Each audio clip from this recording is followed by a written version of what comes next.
السلام علیکم ناظرین، ایک اور خوبصورت سبق آموز سٹوری کے ساتھ پیش خدمت ہے۔ بات دل کو لگے تو چینل کو لائک کرنا، شیئر کرنا اور سبسکرائب کرنا نہ بھولیے گا، شکریہ۔ ٹھیک 266 سال پہلے 22 جون کی شام بنگال کے محل میں ایک میٹنگ ہوئی تھی۔ یہ میٹنگ محل مالک کے پرسنل بیڈ روم میں ہوئی تھی اور اس میٹنگ میں 3 لوگ موجود تھے، ایک انگریز، محل کا مالک اور اس کا بیٹا۔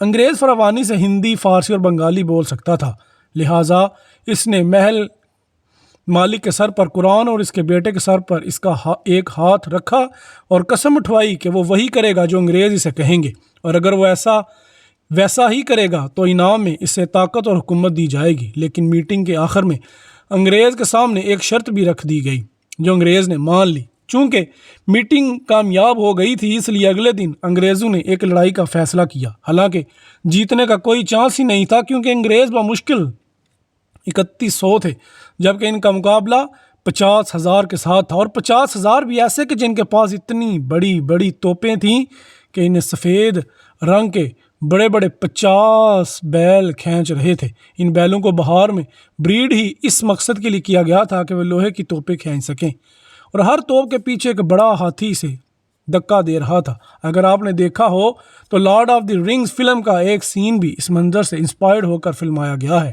لیکن انگریزوں کو ان بیلوں یا توپوں یا ہاتھیوں کی فکر نہیں تھی، کیونکہ وہ ایک کامیاب میٹنگ کر چکے تھے، اور ہوا بھی وہی جس کی انہیں امید تھی۔ جب لڑائی شروع ہوئی تو 50 میں سے 45,000 فوج خاموشی سے پیچھے ہٹ گئی، اور محض 11 گھنٹے کے اندر بنگال کا پورا صوبہ انگریزوں کی جولی میں جا چکا تھا۔ اور ایسا گیا کہ صرف اگلے 100 سال میں انگریزوں نے بر صغیر سے لے کر برما تک کے علاقے پر اپنا راج قائم کر لیا تھا۔ لیکن آپ کو یاد ہے کہ میٹنگ میں انگریز کے سامنے ایک شرط بھی رکھی گئی تھی۔ وہ شرط تھی کہ جیتنے کے بعد انگریز ایک محسوس شخص کی بے حرمتی کریں گے، اور وعدے کے مطابق انہوں نے ایسا کیا بھی۔ ایک خاص لاش کو ساری رات جعفر گنج دریا پر پڑا رہنے دیا، اور اگلی صبح اسے ہاتھی پر ڈال کر پورے شہر میں گھمایا گیا، یہاں تک کہ جان بوجھ کر اس کی ماں آمنہ بیگم کے گھر کے سامنے سے بھی گزارا گیا۔ پلاسی کی اس لڑائی میں مرنے والا وہ شخص تھا بنگال کا نواب سراج الدولہ، اور انگریز ولیم وارس کے سامنے یہ شرط رکھنے والا تھا بنگال کی فوج کا سربراہ غدار میر جعفر۔ انگریز جیت تو گئے، انہوں نے میر جعفر کو بہت کچھ دیا بھی، یہاں تک کہ پورے کا پورا بنگال دے دیا۔ وہ میٹنگ ایک کامیاب میٹنگ تھی، لیکن یاد رکھیں کہ ہمیشہ کے لیے کچھ بھی نہیں ہوتا۔